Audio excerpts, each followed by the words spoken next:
Hello everyone. Today we are going to discuss about the pharmaceutical legislation. This topic we will discuss in two parts. Today we will only discuss the part 1 of pharmaceutical legislation. This is a show from Dr. Ved Prakash Patil, Pharmacy College, Aurangabad. Now, legislation is nothing but it is a process of making or enacting law. Whatever the laws, rules and regulations are there, the combination of all these things is generally called as a legislation. To make power, to make certain aspects of life, the legislation is very much important.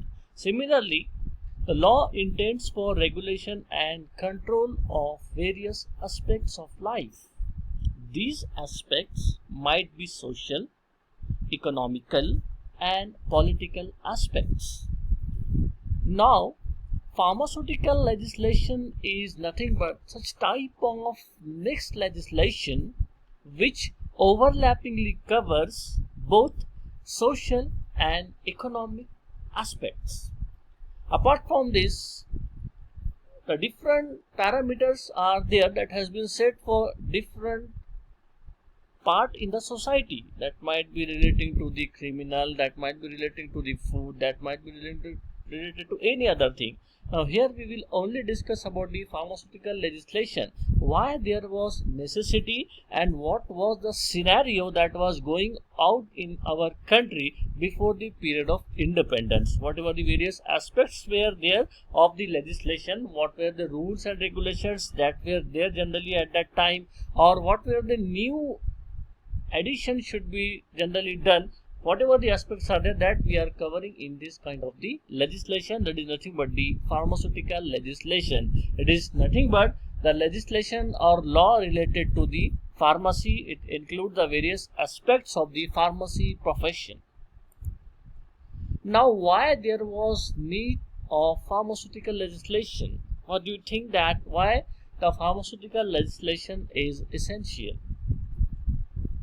Now, to ensure that the patients receive the drugs of required quality, tested and evaluated for safety as well as efficacy for their intended use. Now, you know that whatever the medicines that were generally we were receiving, so the quality should be tested, they should be evaluated for their safety, whether they are safe or not, and their efficacy, that how much effective they are. This was the need of pharmaceutical legislation. Whatever the drugs that we are receiving or we were receiving at that time before the period of independence, before 1930, 1920, whether these drugs were safe, whether these drugs were effective, or whether these drugs were the quality that was generally required. Pharmaceutical legislation is associated with the health of the society. Unless and until the control is not imposed, it will directly affect the health of the society. Hence there was need for the legislation in the field of pharmaceutical sciences, so that it directly affects the health of the society. Now, what was the origin or history? The pic that you can see here, that is nothing but one of the renowned person that we will discuss.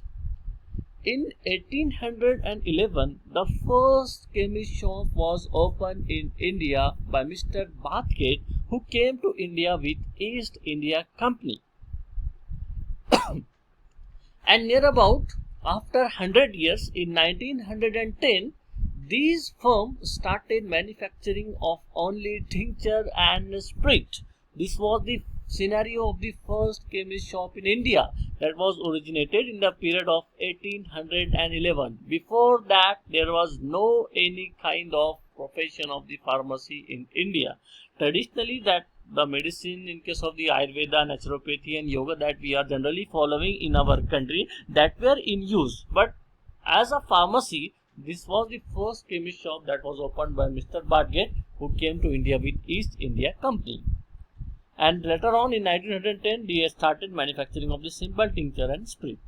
In 1821, another firm Smith Stansted and Cooperative started apothecary shop and started manufacturing in 1918. This was the scenario in our country of the pharmacy profession. Now, in 1901, Bengal Chemicals and Pharmaceutical, a small factory was started in Calcutta by Acharya Praful Chand Ray.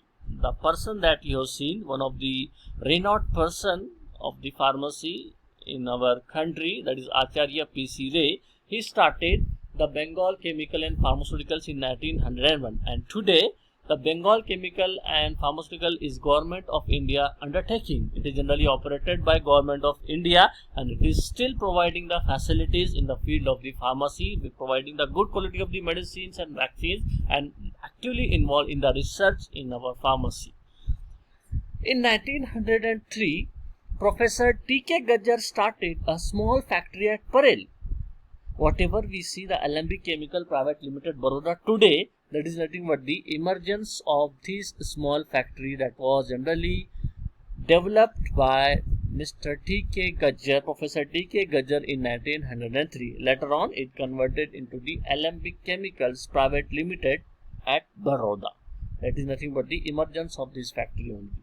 So this was the history, this was the scenario behind the pharmacy profession in India. Only this kind of the units were there in our country before the period of 1930.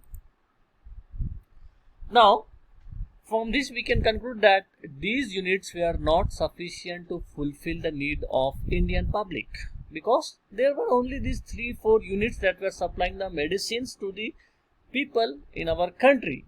Hence, the most of the medicines were generally exported from abroad, like UK, France and Germany. These countries were majoritarily providing the medicine to the India. We were generally importing the medicine from these countries, that is UK, France and Germany.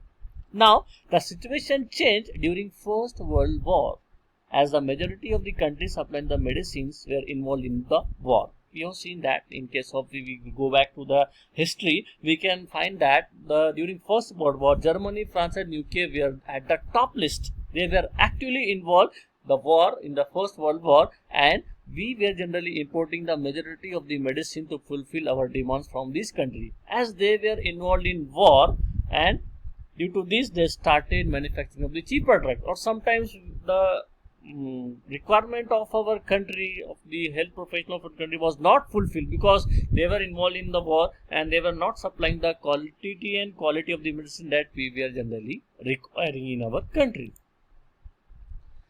So there was also increase of indigenous medicine due to lack of supply. As these countries were involved in war, they were not able to supply the proper medicine to our country, the requirement. That's why there was need of the demand of the indigenous medicine. Manufacturers started manufacturing of the cheaper drugs. Whatever the units were there, small units were there before that period into the India, they started the manufacturing of the cheaper drugs. And also whatever the quality of the drugs that were generally imported from other country, they also started the manufacturing the cheaper quality of the drugs. Due to this, unhealthy competition grew up and Indian market got flooded with cheaper, inferior, substandard and even harmful drug.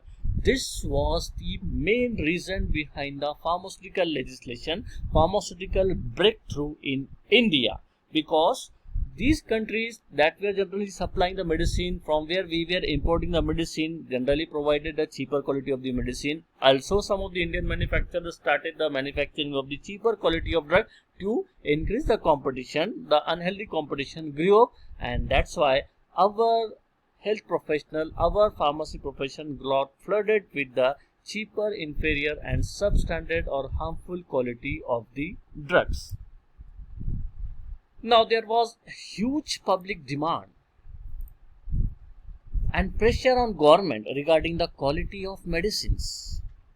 That is, the quality of the medicine that generally the people were receiving were not the required quality, that was substandard, that was harmful. That's why the public was making the pressure on the government to make the regulations, to make the legislation for this particular field regarding the import, regarding the manufacturing.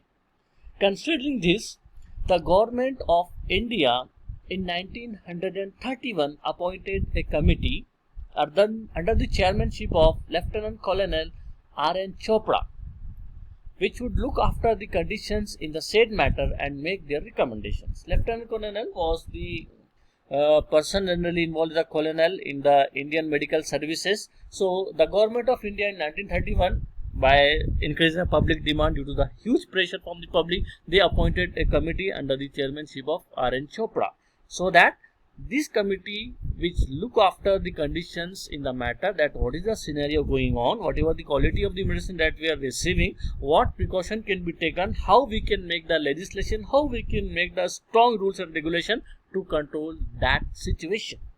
This committee is called as Drug Inquiry Committee. It is also called the DEC, or it is also called the Chopra Committee, because it was under the chairmanship of the R.N. Chopra. These committees made certain recommendations. These recommendations were generally followed for making further the legislation that we will discuss in our second part of the legislation. Thank you.